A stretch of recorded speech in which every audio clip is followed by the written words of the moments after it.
అందరికీ శుభోదయం. ఇది మా వరి నారు. రైతులకైతే తెలుసు ఇవన్నీ,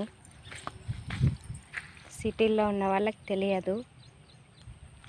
ఈ వరి నారుని ఇలా దున్ని అంత బాగా చదును చేసుకున్న ఈ కైల్లో నాటి, ఇది మళ్ళీ కొన్ని 4 నెలలకు వచ్చే పంటలు ఉంటాయి, కొన్ని 6 నెలలకు వచ్చే పంటలు ఉంటాయి.